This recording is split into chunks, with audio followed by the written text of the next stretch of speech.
everyone, my name is Brenna and I will be your safari guide here today as we travel through the Harambe Wildlife Reserve. Now just a few safety reminders before we head out into the reserve. Please remain seated and keep all of those hands, arms, feet, and legs inside the truck at all times. We are going to hang out on this hill for just a few more moments, wait for the warden to give us that final all clear to head out in the reserve. But again, while we're waiting, you can take a look up at that animal spotting guide you see up there above your head to get a little bit more familiar with all the animals that could possibly be roaming around there. You're also more than welcome to take pictures and videos of all the animals we're about to see out there. In fact, you are encouraged to do so. We're going to be seeing a lot of animals that we're not typically able to see every single day in our normal lives. We do ask, though, that you hold on tightly to those phones and cameras, because if you do drop anything outside of the truck, we won't be able to stop in that very moment and get it for you. Of course, I could try to have someone head out there as soon as possible to go and find it, but again, just not in that moment. And we also can't guarantee that it will be delivered back to you in the same condition that you dropped it in. But we're also not able to stop for every single animal out there. Some of them might be moving around a little bit too quickly for us to catch a glimpse at. So if you are taking any pictures or videos, make sure you keep those cameras on live or action mode. But we have our all clear, so we're going to make our way out there into the first area, which is the Little Aturi Forest. A lot of the animals in the forest can be shy or just really reclusive. So we're going to have to keep our eyes out for any animals possibly hiding out in between any of the trees and bushes up ahead here. Might be playing a bit of some hide and seek with us. Although I do think I see already up to the right hand side on that hill there is no copy up there. But also a little bit further up ahead to the left I can see two really large black and white birds. Now these are called saddle-billed storks. These storks can get really tall, up to about 5 feet tall, and their wingspan is about 9 feet wide, which is about the width of the canopy above us on this truck. Now the okapi that's over here on our right hand side, a lot of people believe is related to the zebra because it's got those stripes on its legs. However, it is actually the closest living relative to the giraffe. We can tell this because they've got a very similar skull structure. Their heads are kind of shaped the same, but they also both have those very long prehensile tongues. And that just means that their tongues are able to reach out and grab at any food around them, making it a whole lot easier for them to eat, kind of like how we use our fingers to reach out and grab at things. They're also still pretty recent discoveries in the wild in the Western world too, because they do tend to hide out quite a bit. So they were first discovered in the Western world in 1901. Well, if you look up here on our left-hand side, there is a black rhino towards the very back of that hill there. Now the black rhino actually does have something in common with the okapi. It also has something prehensile, and that's its prehensile upper lip. So its upper lip is just a little bit more pointed, kind of in a V shape, which again allows it to grab at its food around it a whole lot easier. Over on our right hand side I can see some greater kudos poking out in between all of the bushes here. Oh, and a little bit further up the hill there's some darker, more cinnamon colored antelope. Those are bongos. Now we know that the greater kudus are female because they don't have any horns on their head. Only male greater kudus have horns, and they do grow in this really long, really cool spiral shape on top of their heads too. But the bongos, it's really neat that we can see them kind of more out in the open right now because they're actually very shy and reclusive, and they've earned the nickname the ghosts of the forest because of how rarely they're ever seen out in the wild. They do spend most of their time hiding in between all of the trees and the bushes. So again, pretty cool that they were a little bit more out in the open for us to see today. We're gonna finally make our way out of the forest now. This does mean we're going to be entering the Safi River region of the reserve. Now, watering holes can be very common congregating areas for quite a few animals, so we'll have to keep our eyes out for any bubbles or ripples in the water, maybe even some darker shadows as well. That could be a sign of some animals lurking beneath the surface of the water. I will say, I do think I also heard a little bit of some chatter on my radio not too long ago, and in one of the areas a bit further up ahead there were some animals crossing the road, so it's causing a little bit of some traffic, so we're slowing down a little bit, but we'll slowly make our way forward here. There are a couple areas out here on the reserve where the animals are allowed to walk wherever they want, and that does include in the middle of the road quite a bit of the times. But we'll slowly keep inching our way along here and enter the Safi River area. See if we can get a good look at some of the first few animals up ahead. I do think I can already see a few pink-backed pelicans hanging out on one of the islands in the center of the river here. We'll get a little bit closer in a few moments. Now the pelicans, they get their name, of course, from the pink color on their back. That color does get a whole lot brighter and a lot pinker during mating season, kind of like how we humans blush and our cheeks get pink. Well, I think I see quite a few more towards the bottom of the river here as well. But I will say they don't look super pink right now, so that does kind of tell us it's not quite mating season just yet. But again, when it is mating season, those pelican backs, they get a whole lot more pinker. Now they're also colonial nesters, which means they nest in pairs of anywhere from 20 to 500 pelicans at a time. And actually, just like any other birds, they do migrate south for the winter time as well, but when it is time to return back to their nesting areas for nesting season, a lot of them will actually return to the same exact nest that they've nested in before, which is pretty neat. Oh, and if you look over here on our left-hand side in this river, it looks like there are some Nile hippos in the water there. They're just next to that island in the center. Now, hippos do spend a lot of their time in and under the water. They can actually hold their breath for several minutes at a time, up to about 8 minutes at a time. Many hippos will also sleep under the water too. Their bodies will simply rise up to the surface, allow them to take a really quick breath of air, then they sink right back down under the water, all while remaining asleep. Of course, they do spend a lot of their time down in the water, so naturally they do know how to swim, but they really don't like to. Instead, they prefer to walk or even run along the bottom of the water. So if you do see them moving along the water there, you'll notice that their legs are kind of moving a little bit, again, because they are walking along the bottom of the river. Of course, they spend a lot of their time in the water because it is one of the main ways that they do help to keep themselves cool, of course submerging themselves in the water. However, when they're not in the water and they're just kind of walking around on land, another way that they often keep themselves cool is by secreting this pink ooze from their skin. It kind of acts as a little bit of a natural sunblock. So it kind of protects them from the heat of the sun around them, and it's just another way to help limit their body heat being a little bit too excessive. And I think I did just hear on my radio talking about those animals that were a little bit close to the edge of the road, crossing the road a little bit. I think they did just go into the road. So we are going to hold for a little bit longer here. We'll see if hopefully those animals get moving anytime soon. I will say the next area that we're going to be entering after we exit the river here, it is the largest area. It's my personal favorite part of the reserve because there's so many animals that we might be able to see roaming around here. But again, because there's so many animals, they do have all the opportunities that they want to walk in the middle of the road. And of course, if they do that, we're definitely going to stop for them. We'll let them pass or just hang out if they want because this is their home. We are just the visitors here. So hopefully, I do see some brake lights on the truck in front of me as if, yeah, it's about to start moving. So we'll slowly keep inching up ahead here.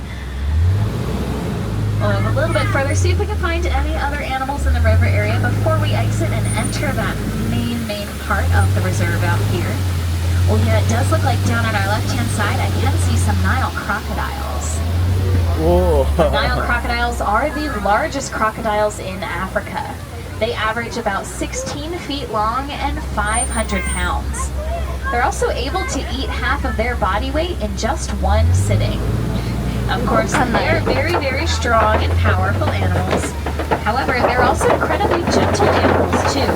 They will use those strong and powerful jaws that they have to gently pick up their eggs and roll them around in their mouths, making it a whole lot easier for those eggs to eventually hatch. Now again, this next part we're going to be entering, like I said, it's the largest, my personal favorite area, and it is going to be the savannah. There could be quite a lot of animals we'll see roaming around over here. Hopefully they're not hanging out in the road too much longer anymore. But we'll slowly but surely make our way down towards the bottom of this hill coming up. Hopefully we'll be able to get a really good look at some of the first few animals out here in this part of the reserve. I will say as we slowly inch our way down towards this hill up ahead here, there's also this really large tree. We can kind of see it to the left right now, but it's kind of straight in front of us. It will be over on our right as we loop around. Now this tree is called a baobab tree. Baobab tree is often referred to as the tree of life, or even just the upside down tree. Of course, the upside down tree because as we can see just over here on our right hand side, all of those branches, they kind of look like the roots that should be down in the ground. Now they will remain leafless for about 9 months out of the year, those trees. But they're typically referred to as the tree of life because inside that very large trunk, it is entirely full of water.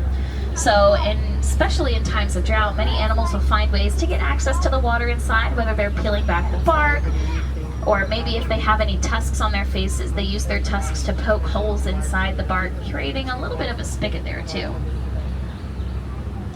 Now I think I heard those animals might still be hanging out by the road here. I think I can see one truck just got past it, so they were moving forward, but it does seem like we're waiting just a little bit longer. I'm anxious to see as we make our way down there to see exactly what it might be. But oh, I do think we might be able to get moving. I see a little bit of some movement up ahead here too. Yeah, we'll slowly inch along here. Again, making our way down to the very bottom of this hill and see exactly who we can find hanging around nearby.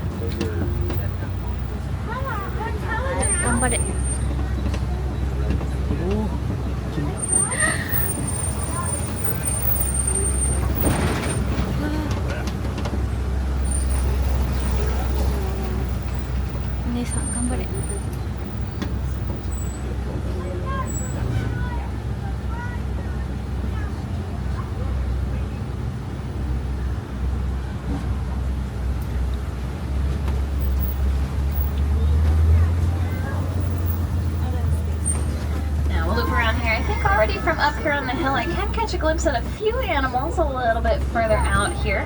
I actually think I can see some of the animals that I think I heard were the ones hanging out by the edge of the road here. Yeah, it looks like there are some Hartman's Mountain zebras as well as these very tall Maasai giraffe. I think the giraffe are the ones in the road a little bit. Now I do say there are specifically Hartman's Mountain zebras and specifically Maasai giraffe because there are a couple different kinds of each, a couple different kinds of zebras and a couple different kinds of giraffe in the wild, and you can actually set them all apart by the patterns that they have. So for the zebras, you know that these are the mountain zebras because of the stripes on their hind legs. Now they are just a little bit wider, they're a little bit thicker than the ones on the rest of their body, and that's how we can set them apart from other kinds of zebra, like a common or a Grevy's zebra. They've all got those very different and specific stripes across their bodies. You can also see that the stripes kind of stop when it gets down to their bellies, that their entire belly is just white. That is another key distinguishing thing about them that helps set them apart from other kinds of zebra.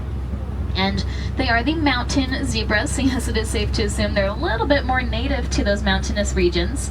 Because of this, their hooves are actually angled. They're just a little bit more pointed to help them better navigate all of this steep and mountainous terrain that they do typically have to climb in their natural habitats. Now before we loop back around and get another look at those Maasai giraffe, I can see a few animals a bit further up ahead. It looks like there are some Ankoli cattle coming up on our right hand side. Oh, but first over on the left, actually if you look back towards the really big rock wall and the tree along the back, I can see some African painted dogs laying out just by the base of the tree. Now the painted dogs, they get their names from the spots on their coats, and just like our fingerprints, their spots are unique to each individual dog, and it does help them recognize each other from very far distances. Now it also looks like these cattle might have been causing some problems really close to the edge of the road here as well. Now again, they are the Ankoli cattle, and their horns on their heads, they look really, really big and really heavy, but they're actually incredibly light. Inside this horn is a honeycomb-like structure that helps to divert blood flow, which allows them to cool their bodies down a whole lot easier. So the blood, it will flow all the way up to the very tips of their horns and then right back down into their body a whole lot cooler than it was before. It's essentially like a built-in air conditioning system for them. They're also one of the only domesticated animals out here on the reserve, and they are often referred to as the Watusi cattle, named after the people who first domesticated them. Now it does look like those giraffe we saw hanging around are walking over just a little bit further up ahead towards the other half of the savanna, although I can see one hanging out by the trees over there on the left as well. But I mentioned a Maasai giraffe has a very specific spot pattern too. So Maasai giraffes will have spots that are just a little bit more rough around the edges. They're not super neat and consistent in any sort of net-like pattern. They're not really all that close together. They're a little bit more jagged on the edges. That's how we can set them apart from other kinds of giraffe, like a reticulated giraffe, who does have that more consistent and net-like pattern that I just mentioned here. And of course, they are the tallest animals on land too. They can stand anywhere from 16 to 20 feet tall when they're fully grown. And they do have these very long prehensile tongues. I mentioned those tongues a little bit further back by their relative in the forest, the okapi. Those tongues can get up to about 18 inches long, which is about the length of the average adult forearm from elbow to fingertip. It definitely adds a lot of extra height to them when they are trying to reach up to those much taller branches to grab a little bit of a bite to eat. I saw there's giraffe walking a little bit further up ahead. They might have been walking in the road a little bit, it looks like, but I think we can slowly inch our way forward here. I do also see a bit further out towards the right-hand side, all the way at the very top of the hill back there. There's quite a few wildebeest roaming around. Well, I think I can also see a really tiny antelope up there. I think we'll get a bit of a closer view, but those are some springboks, so we'll slowly inch our way forward and get a much better look at them. Wildebeest is the Dutch Afrikaans word for wild beast, and they are very large herd migrators. They're incredibly social animals, so it is going to be a whole lot more common to see quite a few of them in one area migrating all together. Although, of course, any of the herds you'll see here on the reserve are going to be a lot smaller than the ones we can see out in the wild. In fact, once a year in Africa, wildebeest do take part in something called the Great Migration, which is about 1.5 million wildebeest migrating hundreds and hundreds of miles across Africa. Yeah, it looks like there's quite a few of these Maasai giraffe that we can see just over here towards the left side. Some of them will be on the right side of the road as well. But now that we've got a little bit closer, we can get a good look at the wildebeest up to the right, but we can also see a little bit of a better view of those springbok, the really tiny antelopes that are at the base of that very tall tree. Now, I love the springbok. I think they're really cute and really fun. They get their name from a springing motion that they do called pronking. When they pronk, they can get about 6 feet high in the air and 13 feet forward, which does mean they could essentially jump straight through this truck if they wanted to. They are pretty tiny, but they also pack a really powerful punch because when they pronk, they can go anywhere from 50 to 60 miles per hour. They are one of the top 10 fastest animals on land. But we'll get a really good look at some of these Maasai giraffe just over here on our left-hand side. Get a much closer look at those spots like I was mentioning too. Now it looks like they might be trying to get lured out of the road a little bit with some food over there because they were causing a bit of some problems hanging out in the road in front of our trucks. I will say giraffe do tend to eat for quite a bit of the day. They'll eat for up to about 20 hours of the day. You may be wondering, when do they have any time to sleep? Well, they actually really don't sleep all that much. Giraffe will only sleep for about 30 minutes throughout the day, and that's not even going to be all at once. They just take a couple quick power naps scattered throughout the day here and there. But we are now passing all of these broken down trees, and this does look like it could be a sign we're coming closer to seeing some of the bulldozers of the savannah. And by bulldozers, I just mean hopefully as we move up ahead here, over on the right-hand side, we can see a very large African elephant. Elephants are often referred to as the bulldozers of the savannah because they use their very large trunks and their tusks to knock down any of those older trees that really don't need to be there and are kind of in the way. Especially considering they are really, really large animals, and of course they do need as much room as possible when they're migrating further distances throughout the savannah. Now you can also see the elephant. It looked like it was using its trunk to pick up some of the food that was on the ground over there. Elephant trunks are also considered prehensile, so yet again, just like how we use our fingers to grab at things, elephants can use their trunks, whether they want to pick up some food or maybe even just touch one another to get to know each other, or of course, most importantly, drink water. Kind of like how we use a straw, an elephant will use its trunk. And they can hold quite a few gallons of water up there too, so they'll just suck that water up, bring it up to their mouths, and then dump it right inside. Definitely making eating and drinking a lot easier on them since, again, very large animals and their mouths are really high up off the ground. We can also see the elephant back there flapping its ears quite a bit. Elephants do this just as a way to help pull themselves down. Each of those ears is really, really heavy. There's a lot of weight to them, so when they flap them, they get a really nice air current flowing. Plus, there's a whole lot of blood vessels inside the ears too, so they help to release excess heat. And all of that combined, they're actually able to lower their body temperature by about 15 degrees. It is a really good cooling mechanism for them to have, again, considering they do live in those much warmer environments, like the savannah or maybe even the desert too. Now just over here towards the right-hand side, I can actually see some elephant tusk marks and all of the red clay along the wall. Elephants will use their tusks to scrape away at the clay, making it a lot easier for them to eat. And they do tend to eat from red clay quite a bit. There's a lot of good minerals in it for elephants, so it's really, really healthy for them. And sure enough, it does look like, I think I can see a few more a little bit further out here towards our left-hand side as well. Now, unfortunately, elephants have often been poached for those ivory tusks. And because of this poaching, they're typically driven out of their habitats and driven just a little bit closer to farmland. But with the help of Disney's Conservation Fund, scientists have discovered elephants are actually afraid of bees. So farmers will build beehives around their land, not only to protect their crops, but also to keep the elephants at a very safe distance and out of harm's way. It is just one of the many examples of humans and animals learning to live in harmony with one another without having to resort to those more harmful tactics like poaching. I think we'll be able to get another really good look at some of them just over here towards our left-hand side. It does look like there's quite a few more elephants roaming around this field here. Now, we only saw the one a little bit further back. That's actually a really good sign it was a male back there, and this is a pretty good sign we're looking at females, quite a few of them. Elephants are very, very social animals, but the males do tend to go off on their own once they're about teenagers. And they either remain alone or they form very loose bachelor herds that they stay in for the rest of their lives.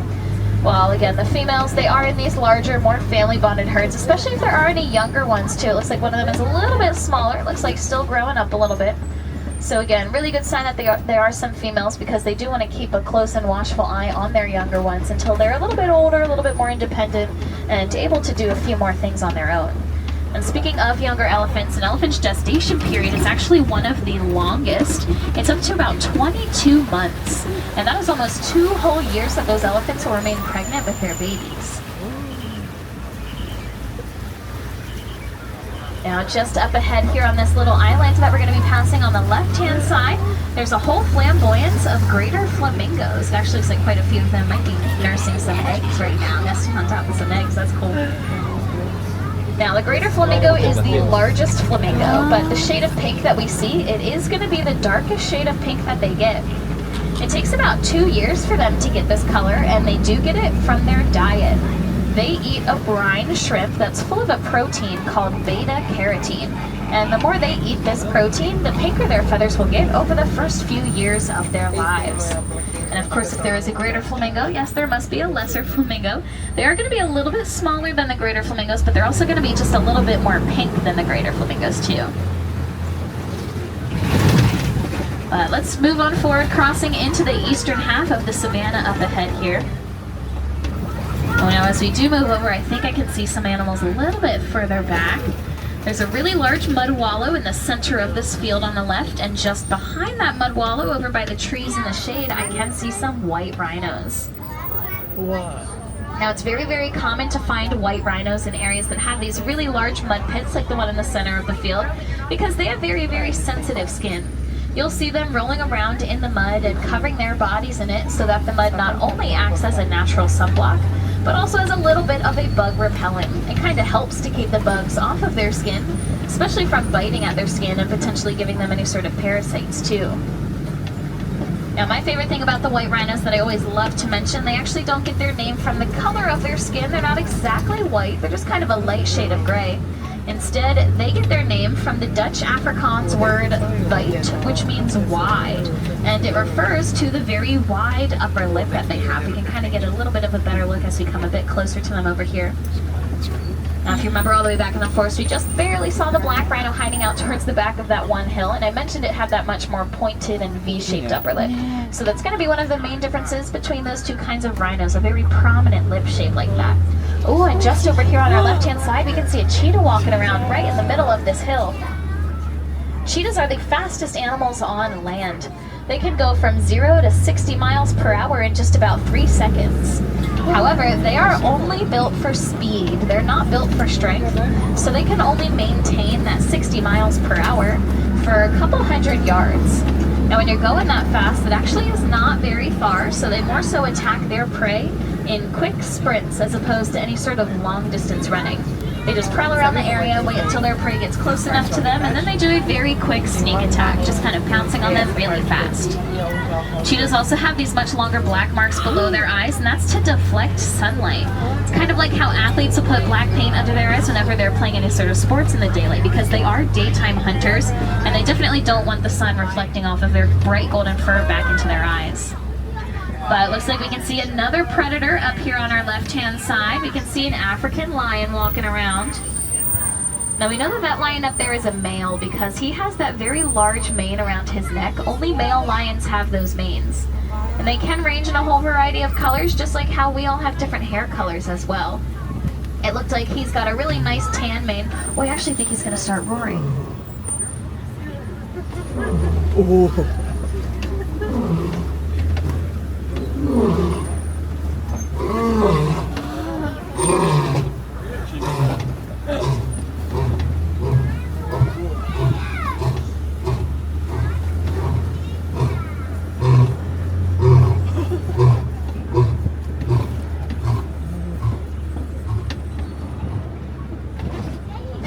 really cool that we could hear that this morning, actually. They don't roar all that much. Lions will rest or nap time to go right back to bed.